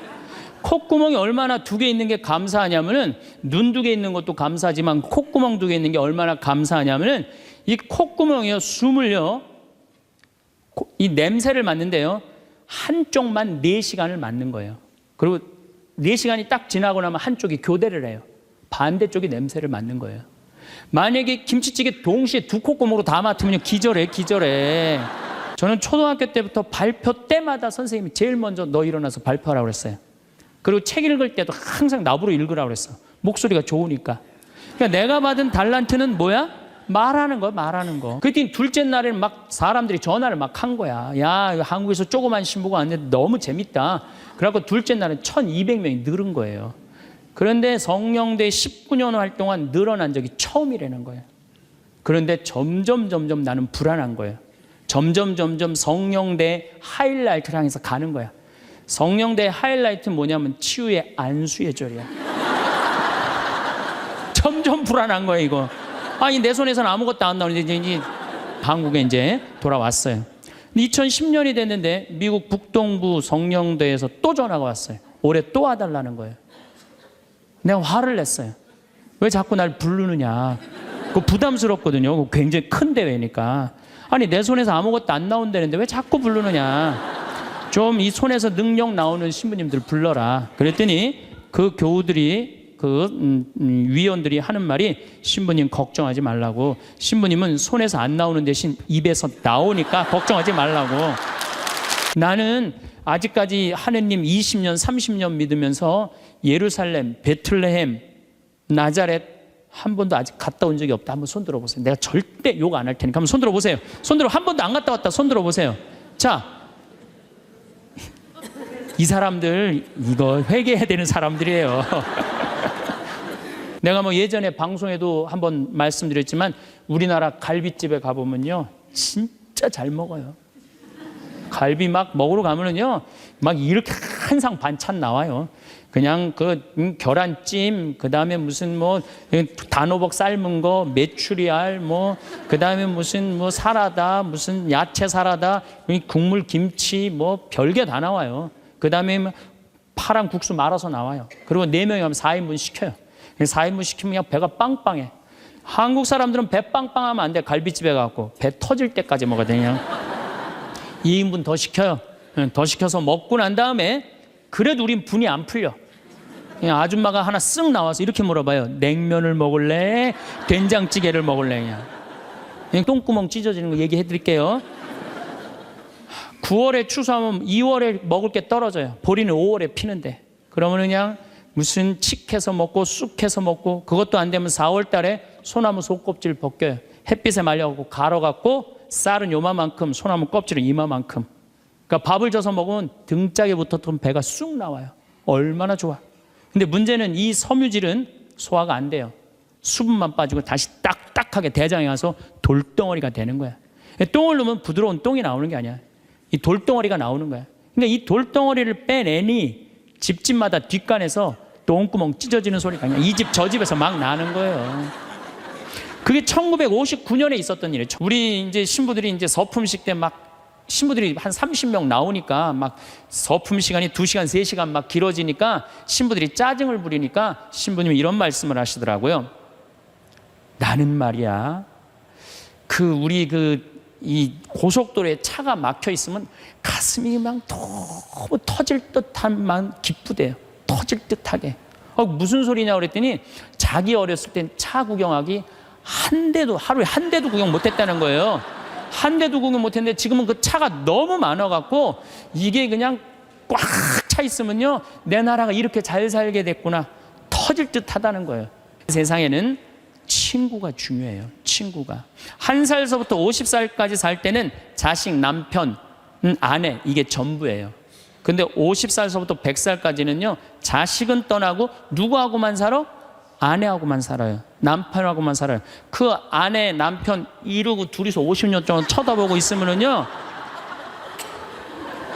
미쳐요. 친구는 이제 나이를 따지면 안 돼요. 친구. 난 제일 친한 친구가 86살이에요. 72살 먹은 친구도 있어요. 여자친구예요, 여자친구. 친구는 나이가 많을수록 좋아요. 나이가 많으면 돈이 많아요. 돈이.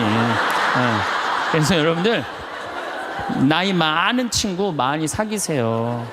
나이를 먹으면요, 입은 다물고요, 주머니는 열으라고 그랬어요. 나도 이제 주머니를 열 나이가 된 거예요. 친구를 사귀는데 돈을 아끼지 마세요. 자매님들, 저녁 10시에 보따리 싸들고 나왔어. 딱 나왔을 때 친구한테 전화해갖고, 친구야, 나 지금 보따리 싸갖고 나왔거든, 나 좀 재워줘라 라고 전화할 수 있는 친구 3명 있느냐? 있으세요? 그 집에 남편도 있고 자식도 있고 그런데 그 집에 가서 남편 딴 방에 가서 자라고 그러고 그 친구랑 잘 수 있는 친구 3명이 있어요? 차라리 찜질방 가서 자는 게 낫지. 주일학교 선생님들이, 신부님 우리 주일학교 여름에 어디로 보낼까요? 평창. 나한테 얻어먹은 게 얼만데. 레지오 야외 어디로 보낼까요? 평창. 기브 앤드 테이크예요. 나는 친구가 목사님 친구들도 많고 스님 친구들도 많아요. 그래서 그냥 목사님들이 놀러 오라고, 스님들이 저 지리산 스님 꼭 놀러 오라고. 근데 시간이 너무 없는 거야. 나 그 친구들 다 만나러 다니려면 200살 살아도 모자라 지금. 아니 텔레비전 내용 뻔하지 않아요? 가난한 집 아들이 애인이 있는데 출세하고 싶어서 애인하고 배신하고 부잣집 딸한테 그냥 장갈 가버린 거야. 했더니 여자가 난 이제 살고 싶지 않다 이렇게 배신당하고 여기 한강에 뛰어내려서 죽었어. 근데 길 가던 어떤 남자가 그걸 보고 뛰어내려서 구한 거예요. 물속에 들어갔고 구했는데 어메 이놈이 또 갑부집 아들이 구했네. 근데 또 라이벌 회사의 아들이야 보니까 그래갖고 그냥 원수 갚는다는 얘기. 이번엔 또 내인 줄 알고 열심히 키웠는데 어메 이거 알고 보니 바뀌었네 이게 애가. 아니 이런 걸 뭘 맨날 보세요. 내셔널 지오그래픽, 히스토리 채널, 평화방송 뭐 이런 거 보라는 거예요. 제 얘기는 괜히 그냥 이 남편이 그냥 물에 빠져 죽였는데 그냥 또 살아나갖고 점 찍고 나타나갖고 그냥 뭐 이런 거 보시지 마시고. 마를린 먼로가 뭐라고 그러냐면은 유머가 없는 남자를 상대하는 거는 날감자를 먹는 거와 같다 그래요. 그러니까 여러분들 만약에 남편이 30년 동안 생전 웃긴 소리 한 번도 안 했어. 그럼 여러분들은 30년 동안 날감자만 먹고 산 거예요. 날감자만. 내가 강원도 평창에 농사지로 딱 들어갔는데 사람이 아무도 없는 거예요. 나 밥 사주는 사람이 아무도 없는 거예요. 그리고 그냥 밤에 나오면 얼마나 깜깜한지 내 다리가 안 보여요. 다리가 보여야지 어딜 돌아다니까. 몸만 보여, 몸만. 강시 떠도 둥둥둥둥 떠다니는, 강시 떠다니는 것처럼. 밥 사주는 사람도 없고 갈비 먹고 싶은데. 근데 난 갈비 먹고 싶으면 뭐라 그러냐면은, 창현아 갈비 먹고 싶냐? 가자 내가 사줄게. 난 나한테 내가 사줘요. 내가 또 회 먹고 싶으면은, 창현아 회 먹고 싶냐? 가자 내가 사줄게. 난 나한테 내가 사줘요. 나는 나한테 내가 사주니까 남한테 원망 안 해요. 왜? 내가 즐겁게 먹으니까. 근데 여기는 우리 많은 자매님들 자기 돈으로 사 먹을 생각은 안 하고 아들이 사줄래나 남편이 사줄래나 1년 전에도 안 사주더니 또 안 사주네 이러고 그냥 맨날 청승을 떨면은요, 알아주는 사람 아무도 없다고. 그리고 여러분들 100년 동안 살 동안 여러분들 행복을 이웃이 챙겨줄 수 있을까요? 남편이 100년 동안 챙겨줄 수 있어요? 자식이 100년 동안 챙겨줄 수 있어요? 행복은 누가 챙기는 거냐면 내가 챙기는 거예요. 내가 나한테 행복할 수 있도록 해줘야 돼요. 근데 그냥 자기한테는 잘해줄 생각을 안 하고 남이 나한테 안 해줄까 이것만 계속 바라고 있으면 그런 여자들이 복장 터지는 여자들이에요. 그런 여자들이. 이제는 행복의 주인공은 누구다? 나다. 옷도 좀 사 입으세요. 옷도. 자기가 무슨 군인이야. 철모 쓰고 그냥 1년 내내 딱 그냥 바뀌지 않는 옷 입고 돌아다니면요, 집에서 왔다 갔다 하면요, 이 전부 다 심란해요. 그래갖고 양복을 좀 사 입어야 되겠다. 그래서 문정 아울렛에 가갖고 내가 양복 사 입고 갔어요. 참 우리나라 옷도 잘 만들어요. 내가 50만 원어치를 옷을 샀는데 양복 2벌, 바지 2개, 50만 원인데 그렇게 사 입고 갔어요. 그럼 미국 이제 강의를 갔더니 교우들이 그러는 거예요. 어우, 신부님 양복 너무너무 멋있다는 거, 메이커냐는 거예요. 아니라고, 나 이거 내 돈으로 내가 아울렛 가서 내가 사 입고 왔다고. 내가 사 입어야죠. 옷도 마음에 드는 거예요. 여러분들도 10만 원짜리 들었다가 어우 너무 비싸다 그리고 만 원짜리 줍지 마세요. 작년 영명축일에 우리 어머니가 너무 이쁜 옷을 입고 왔어요. 평창으로. 그래서 내가 어머니한테 물어봤어요. 어머니, 아들이 사줬냐 딸이 사줬냐 그랬더니 어머니 하시는 말씀이, 사주긴 누가 사주느냐고, 방송 보니까 신부님이 늙어서 옷 사 입고 싶으면 지 돈으로 사 입으라고 해서 내 돈으로 사 입었다는 거야. 내 돈으로. 근데 이 노인네가 150만 원짜리 사 입고 온 거예요. 근데 내가 잘했다고 그랬어요. 왜? 우리 어머니 아버지 자식 내 뒤도 안 돌아보고 키웠어요. 그러면 그 정도 보상받을 자격 충분해요. 난 그거보다 훨씬 더한 것도 받을 수 있다고 생각해요. 자식 위해서 재산 물려준다고 한 푼도 안 쓰고 거지같이 살기를 원하지 않아요. 그런 자식은 없을 거예요. 여러분들도 다 누구 위해서? 여러분 위해서 쓰세요. 그리고 대신 건강하게 사세요. 여행도 다니세요. 우리 어머니 77, 아버지 79때 내가 그랬어요. 어머니 아들이 신부인데 예루살렘은 갔다 와야 되지 않느냐. 아버지 아들이 신부인데 베드로 성전은 갔다 와봐야 되지 않느냐. 같이 갔다 오자. 그랬더니 어머니가, 우리 외삼촌이 아주 부자였는데 미국에 작은 외삼촌 만나러 갔다가 거기서 돌아가셨어요. 뭐 객사하신 거죠. 그랬더니 어머니 하시는 말씀이, 우리 집은 멀리 가면 객사는 전력이 있어서 안 간다는 거예요. 그래서 내가 그랬어요. 자식들이 티켓 다 끊어놨으니까 갈래면 가고 말래면 말아라. 예. 그랬더니 어머니 아버지가 2달 전에 이제 가보니까 손잡고 산에 올라갔다 내려갔다 하더라고요. 길에서 안 죽으려고 체력 보강한다고. 한 달 전에 가보니까 옷 다 사 입고 준비 끝났어. 성주순례를 갔는데 6시에 나오는데 5시 반에 나오는 거예요. 12일 동안 한 군데도 안 빼고 다 다니시는 거예요. 밥 먹으면서 내 손으로 안 하니까 밥도 너무 맛있다고 그냥 먹는 거예요. 그 토요일 날 저녁에 한국에 들어왔어요. 저녁 가족끼리 식사를 하고 저녁에 이제 헤어지고 다음 날 아침에 성주순례 간 사람들 전화를 하는데 다 비몽사몽이야. 집에 전화했는데 전화를 안 받는 거예요. 핸드폰도 안 받으시고. 난 두 분이 너무 힘들어서 돌아가셨는 줄 알았어요. 근데 2시에 통화가 됐어요. 아버지 왜 전화를 안 받느냐고. 그러니까 아버지가 자식들 전부 다 약수물 떠다 대주시거든요. 그 이제 10일 동안 집을 배웠으니까 그 성주순례 끝나고 아침에 일어나고 약수도로 간 거예요. 어머니는 어디 가니까 파마로 간 거예요. 파마로. 나이 80대도 여행 다니는데 아무 문제 없어요. 여러분들 집 잡혀서 다니세요. 네. 여러분들도 이제 그만 자식 위해서 희생하세요. 집 잡혀갖고 먹고 싶은 거, 입고 싶은 거, 여행 다니고 싶은 거 다 다니세요. 다 다니고 한 90살 때 이제 죽을 때쯤 통장에 500만 원 딱 남겨놓고 자식들 불러요. 부르고 이렇게 말하세요. 나는 행복했다. 하고 싶은 대로 다 해서. 니네들도 행복해라. 그리고 돌아가셔야 돼요. 제일 내가 가슴 아픈 분들이 어떤 분들이냐면은 한 60살쯤 암이 걸려갖고 인생 돌아보니까 고생만 했단 말이야. 죽을 때 울면서 딸 불러서 엄마처럼 살지 말아라. 그리고 죽는 사람이 제일 가슴 아파요. 여러분들 죽을 때 이렇게 말씀하고 돌아가셔야 돼요. 엄마처럼 살다가 행복하게 살다가 너희들도 마지막 날에 하늘나라에서 다시 만나자. 아버지처럼 행복하게 살다가 어떻게? 마지막에 하늘나라에서 우리 다시 만나자. 그리고 돌아가셔야 돼요. 그래서 여러분들이 남은 내가 내 마음 안에 슬픔, 괴로움, 고통, 불행이 꽉 차 있어. 그러면 내가 이웃한테 뭘 나눠줄 것 같아요? 슬픔, 짜증, 원망, 이것만 나눠주게 돼 있어요. 근데 내 안에 기쁨이 흘러 넘쳐. 그냥 평화가 너무 흘러 넘쳐. 감사가 흘러 넘쳐. 행복이 흘러 넘쳐.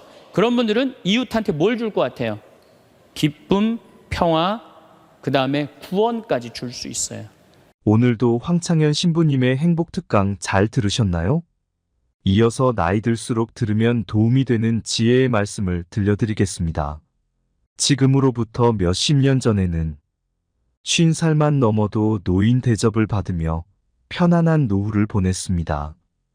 더는 일하지 않고 집에서 손자 손녀들 재롱을 보면서 한가한 삶을 보내는 경우도 많았습니다. 이제까지 고생한 것에 대한 대가이기도 했고, 특별히 그것이 잘못되었다며 손가락질하는 사람은 아무도 없었습니다. 누구나 그것을 당연하게 생각했을 뿐더러 나이 들면 자신도 그렇게 살 것이라고 생각했기 때문입니다. 그런데 그런 믿음이 불과 몇십 년 만에 무너지고 말았습니다. 사회가 급변하면서 부모는 무한 책임자가 되어버렸습니다. 나이가 들어서도 자식들에 대한 걱정과 고민이 끝이 없습니다. 잊을만 하면 자식들이 찾아와서 손을 내밀기 때문입니다. 마음이야 자식들이 원하는 모든 것을 해주고 도와주고 싶지만 나이 들수록 내 한 몸 건사하기도 힘들다 보니 자식들이 힘들다고 해도 심적으로나 물질적으로나 도와줄 여유가 없습니다. 생각해보면 우리가 부모로서 산 기간보다 자식으로서 산 기간이 더 많습니다. 그래서인지 여전히 부모 노릇은 정답이 없는 숙제처럼 느껴집니다.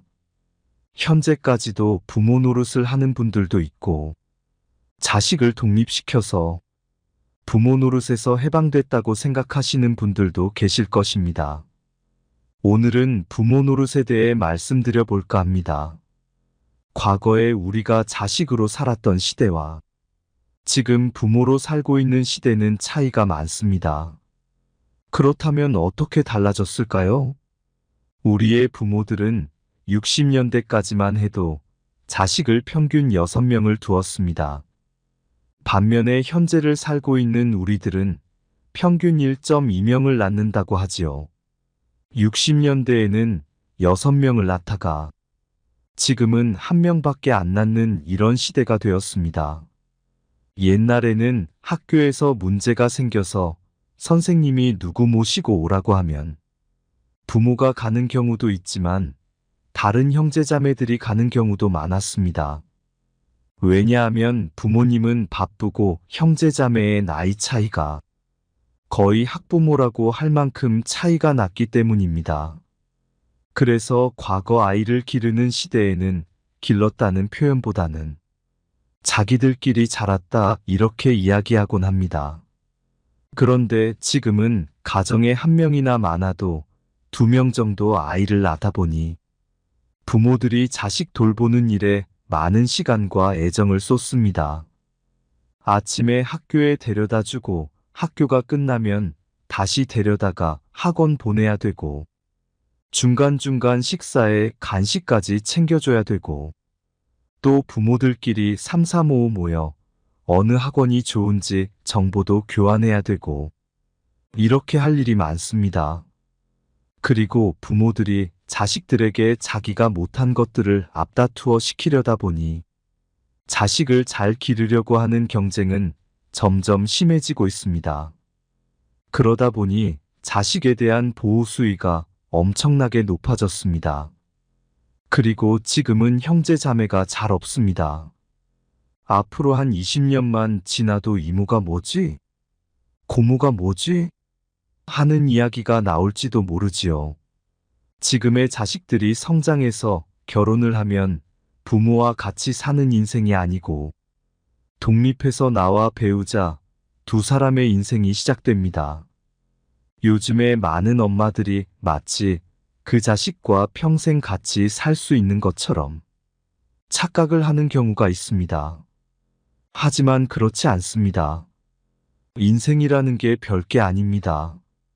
우리의 인생을 숫자로 보면 부모 밑에서 살다가 성인이 돼서 독립을 하고 배우자와 가정을 이루어 자식을 낳아서 기르면 세 식구, 그리고 더 세월이 흐르면 두 식구, 그리고 다시 한 식구로 줄어들게 되는 게 인생입니다. 남자와 여자가 평균 수명이 7년이 차이가 나는데 남자가 대체로 빨리 죽습니다. 남편이 3살 더 많다고 하면 여자가 혼자 살아야 하는 세월이 10년입니다. 그런데 사람들이 대부분 이런 생각까지는 하지 않습니다.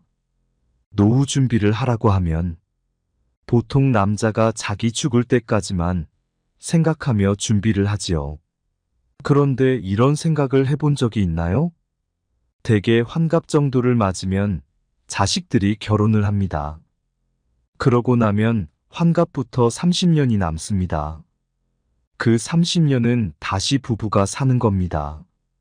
행복이라고 하는 것은 자기가 바라는 것을 이룰 때 행복이라고 하는데요. 그런데 자식이 독립을 해서 자기도 자식을 낳고 살고 있는데 왜 내 용돈은 안 주냐? 이렇게 기대를 하면 행복할까요? 불행할까요?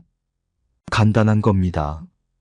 그러니까 자기가 자식에게 어떻게 기대하고 사느냐 하는 게 나의 행복을 결정하는 중요한 변수라는 것입니다. 그게 자식뿐만이 아닙니다. 배우자에게 무엇을 기대하시나요? 본인이 기대하고 있는 것이 많으면 많을수록 행복 지수가 떨어집니다.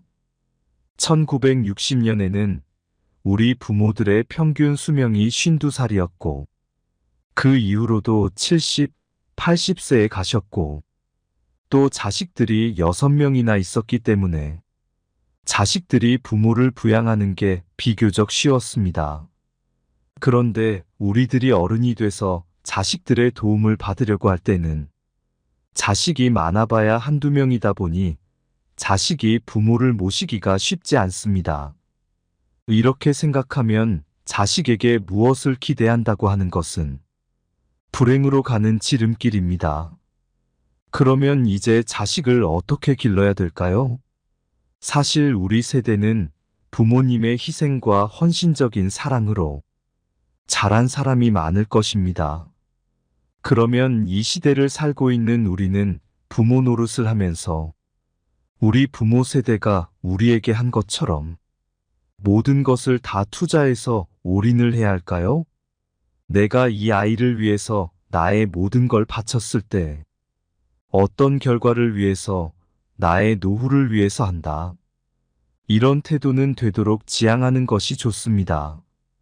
단지 내가 정말 자녀를 사랑하기 때문에 대가를 바라는 마음 없이 그 순수함 자체로 최선을 다하는 것은 괜찮습니다.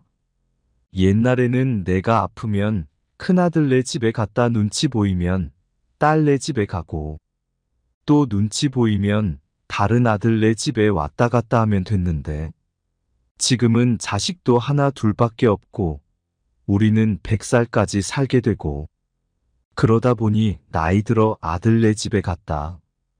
눈치가 보이면 나중에는 갈 곳이 없습니다. 그래서 이 시대를 사는 부모님들은 자식 사랑이 우리 부모의 자식 사랑과는 달라져야 한다는 것입니다.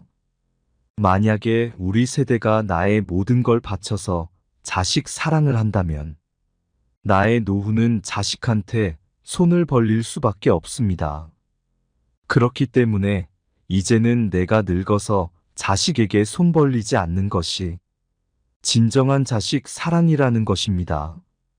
절대로 사랑하는 방식이 나의 모든 걸 바쳐서 자식의 뒷바라지를 하고 늙어서 자식에게 손을 벌리는 부모가 되어서는 안 됩니다. 지금 자식을 사랑하는 것을 반만하고 나머지는 스스로 자기 노후를 대비하는 데 쓰세요. 자식들이 생각할 때 지금 내 사랑을 다 바치고 늙어서 손 벌리는 부모가 좋겠습니까? 아니면 지금 적당히 하고 늙어서 손 안 벌리는 부모를 원할까요? 그런데 많은 사람들이 생각을 안 하고 그냥 살기 때문에 늙어서 자식한테 손을 벌리는데 자식도 살기가 어렵습니다. 내가 너를 어떻게 길렀는데 키워준 부모 봉양할 생각도 안 하고 이런 생각을 하면 나만 불행해질 뿐이고 자식 간에도 의만 상할 뿐입니다. 요즘에 유행하는 3대 바보 시리즈가 있습니다. 첫 번째 바보가 누구냐면 손자와 손녀를 봐주느라고 계획을 바꾸는 할머니 할아버지입니다. 여러분 주위에 이런 사람이 있거나 혹시 본인이 지금 그러고 계신가요? 만약 모처럼 할머니 할아버지가 놀러 가려고 계획을 세웠는데 딸이 전화가 왔어요. 엄마 김서방이랑 지금 어디 가야 해서 애들 좀 잠깐 봐줘. 그러면 부부가 약속한 건 금방 잊어버리고 그냥 손자와 손녀를 봐주는 할머니 할아버지를 첫 번째 바보라고 합니다. 두 번째는 이건 공부를 좀 많이 한 사람이에요. 할머니 할아버지가 상의를 해요. 여보, 우리 이러다 갑자기 죽기라도 하면 애들이 상속세 많이 내야 되겠지? 그러면 너무 아까울 텐데. 하면서 미리 있는 재산 모두 물려주고 용돈 타 쓰겠다고 하는 할머니 할아버지가 두 번째 바보입니다. 세 번째 바보는 혹시 손자와 손녀가 와서 자고 가겠다고 하면 방이 너무 좁을까봐 새삼 그 나이에 집을 늘려가는 할머니 할아버지입니다. 지금 제가 말씀드린 세 종류의 바보를 보신 적이 있으신가요? 말로는 그런 사람은 안 된다 하더라도 현실적으로는 그게 잘 안 됩니다. 지금 제가 말씀을 드릴 때는 그래, 그럴 것 같다. 나도 바꿔봐야지 해도 이게 생각보다 잘 안 됩니다. 그래서 굉장히 어려운 문제라는 것입니다. 혹시 자식이 서운하다고 하면 내가 노후에 너한테 손 안 벌리려고 그러니까 오해하지 말길 바란다 하시면 됩니다. 우리가 지금 연금도 내고 세금도 꼬박꼬박 내는데 국가 차원에서의 책임을 생각해보면 옛날에는 젊은 사람들이 많아서 노인들을 봉양할 만큼 세금이 돌아갔습니다. 그런데 이제 우리가 노인이 됐을 때는 인구는 줄어들고 노인의 수는 많아지다 보니 젊은 사람이 부족해서 세금으로 감당이 안 되는 겁니다. 이것이 현실입니다. 그러니 나이 들어서 어떡하지 고민만 하고 있지 말고 지금부터라도 내가 1차적으로 대비를 해야 합니다. 노후에 어떻게 살지를 국가와 자식만 믿고 있으면 안 됩니다. 반드시 깨달으시기 바랍니다. 지금 제가 이야기하는 걸 들어보면 자식들한테 다 주지 말고 반만 뒷바라지하고 반은 남기라고 했는데 난 이미 해버렸는데 어떡하냐 하는 사람도 있을 겁니다. 늦었다고 생각되어도 지금부터라도 그렇게 실천하면 됩니다. 그러니까 오늘부터라도 무리하지 마세요. 손자, 손녀 봐주다가 건강 잃는 것도 내 남은 인생을 망치는 길입니다. 내 몸도 적당히 쓰고 아껴야 자식에게 나중에 짐이 되지 않습니다. 지금 당장 눈에 보이는 가까운 것만 보지 말고 멀리 내다보세요.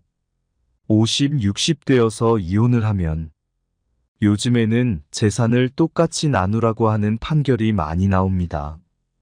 그러니 이제 더 이상 못 참겠다 하고 황혼 이혼도 많아집니다. 특히나 가부장적인 구조에서 자라고 살았던 사람들은 남성이 나이가 들어서 퇴직을 하고 집에 들어앉으면 이제까지 내 중심으로 했던 것들이 흔들리기 시작합니다. 만날 사람은 줄어들고 와이프는 밥 차려줄 때마다 눈치 주고 자식들은 아버지와 안 친하니 말도 안 하고 젖은 낙엽처럼 되어버리는 겁니다. 그러니까 지금부터라도 남은 인생을 함께 보낼 부부가 서로에게 잘하고 존중해주고 대화도 많이 나눠보고 친구들이나 자식과의 관계도 좀 신경을 쓰고 배우자가 말하면 공감도 해주며 이렇게 사는 연습을 해야 됩니다. 무엇이든 어려움을 해결하는 길은 사실은 간단한 게 아니라 뼈를 깎는 아픔이 있어야 합니다. 내가 죽고 나서도 내 자식은 40년을 살아야 합니다. 그러면 그 시대를 살아갈 내 자식이 이 사회에서 따돌림 받지 않고 어디 가서든 본인이 하고 싶은 걸 마음껏 할 수 있는 삶을 살아가도록 하는 것이 우리 부모의 역할이 아닐까요? 그러면 우리는 어떻게 지혜롭게 나이 들어가야 할까요? 나이가 든다는 것은 그저 죽어가는 현상이 아니라 건강하게 살기 위해 힘쓰는 과정이라고 할 수 있습니다. 나이가 들어갈수록 여기저기 몸이 고장나고 아픈 것은 자연스럽고 당연한 것입니다. 젊은 사람처럼 안 된다고 너무 욕심을 부릴 필요는 없습니다. 하지만 어떻게 관리하고 극복해 나가느냐에 따라 우리의 남은 생이 훨씬 더 행복할 수 있습니다.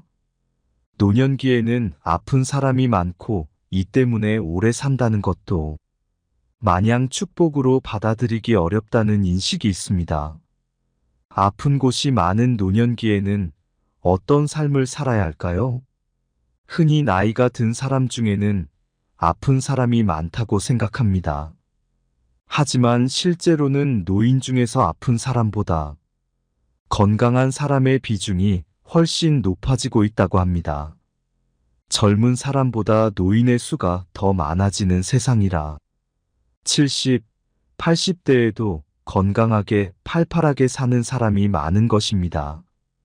따라서 70이 넘으면 아픈 데가 많아질 텐데 걱정이다 해서 내 나이 70에 내가 할 수 있는 일은 무엇일까? 로 생각을 바꾸는 것이 좋습니다. 나이가 들어도 일상생활을 그대로 유지해야 합니다. 늙는다는 것은 죽기 위한 변화가 아닙니다. 새로운 인생을 살기 위한 변화와 기회라고 봐야 합니다. 나이가 들었다고 포기하지 말고 생명이 허락되는 날까지 최선을 다해서 살아가는 자세가 필요합니다. 대부분 나이가 드는 것을 부정적으로 생각합니다. 시작이 아니라 끝을 향해 가고 있다고 인식하지요. 나이가 드는 자연적인 현상을 어떻게 받아들이는 게 좋냐고 묻는다면 저는 이렇게 말합니다. 늙었다는 것은 누가 결정할까요? 50대까지는 젊고 60대부터는 늙은 걸까요? 아니면 60대까지는 젊고 70대부터는 늙은 걸까요? 늙음은 내가 결정하는 것입니다. 바로 나의 선택입니다. 나이가 몇 살인지는 중요하지 않습니다. 작년보다 혹은 지난달보다 뭔가를 잘하게 됐으면 더 잘한 것이지 더 늙은 게 아니지요. 반면에 나는 늙어서 못한다고 포기해버리면 늙음이 되는 것입니다. 우리 스스로 나이 듦을 부정적으로 보는 시각을 바꿀 때 건강하고 당당한 삶을 살아갈 수 있습니다. 지혜롭게 나이 드는 방법이 있습니다. 나이가 들어갈수록 생활 속에서 원칙을 지키며 살아가야 합니다. 저는 3가지를 강조하고 싶습니다. 첫 번째는 하자입니다. 뭐든지 해야 합니다.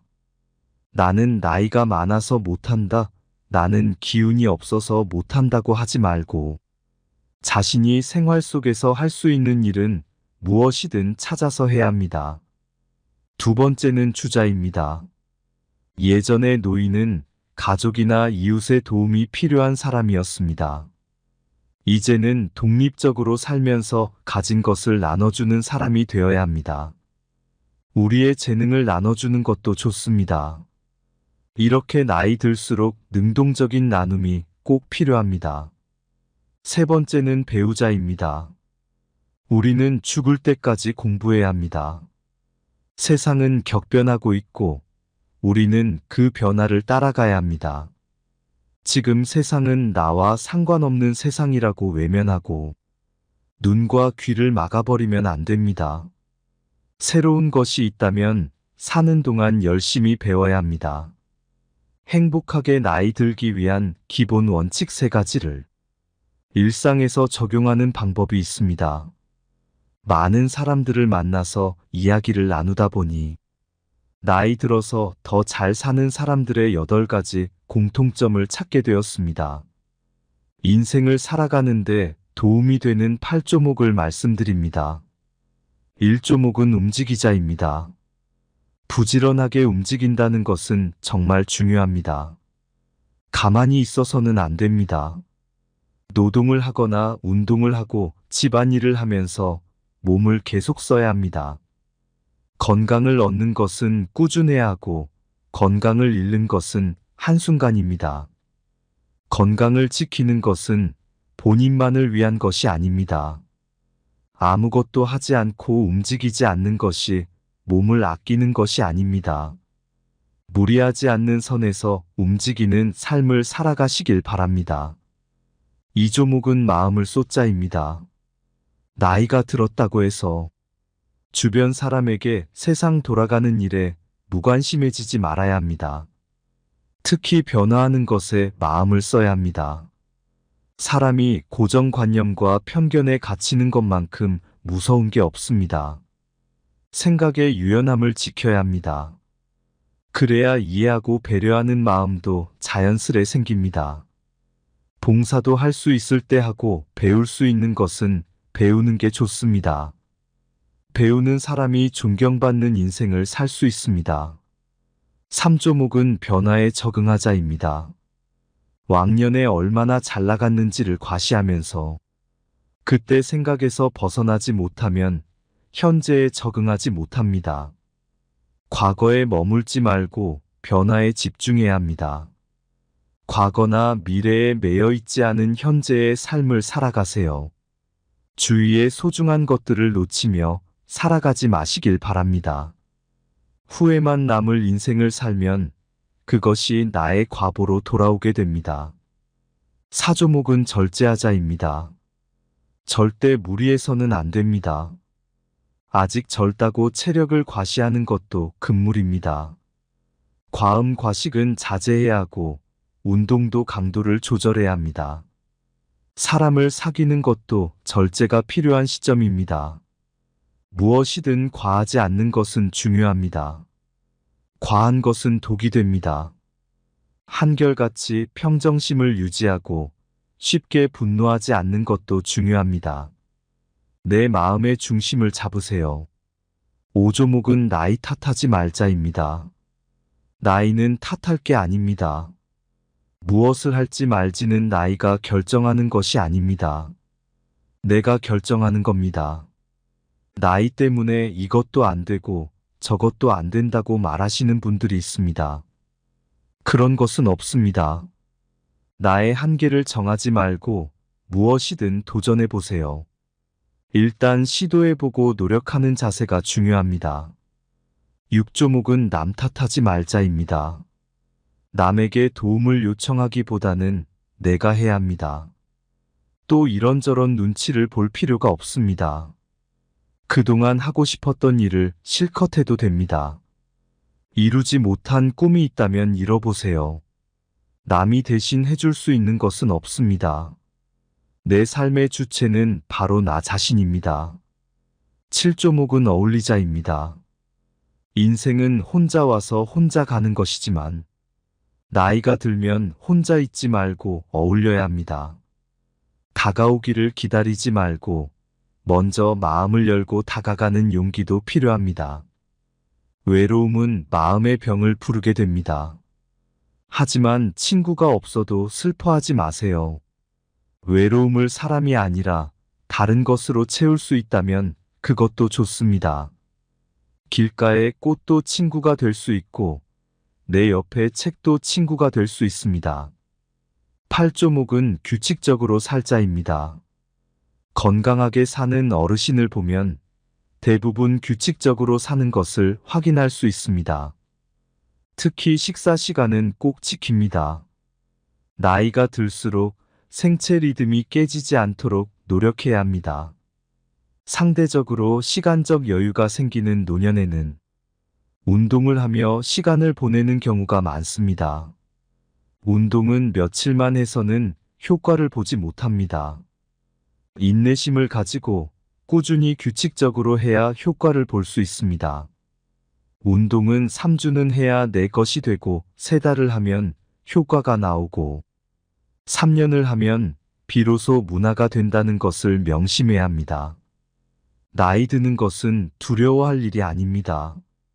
70살인데 주변의 도움을 받으며 수동적인 하루를 사는 사람이 있고 100세에도 활동적으로 살면서 스스로 선택하고 책임지는 하루를 사는 사람이 있습니다. 기회와 선택은 나이와 상관없이 주어집니다. 인생을 너무 잘 살아야겠다고 생각하면 지금의 인생이 초라해집니다. 인생은 그냥 길가에 풀 한 포기가 나서 사는 것과 같습니다. 아침에 눈을 뜨면 오늘도 살았네 하고 한 번씩만 외쳐보세요. 살아있다는 느낌보다 인간에게 더 좋은 에너지를 주는 것은 없습니다. 인생에 너무 많은 의미를 두지 마세요. 항상 현재를 살아야 합니다. 지금 살아있다는 것입니다. 불행한 이유들을 만들어서 움켜쥐고 있지 마시고 놓아버리세요. 살아있는 행복을 지금 누리시면 됩니다.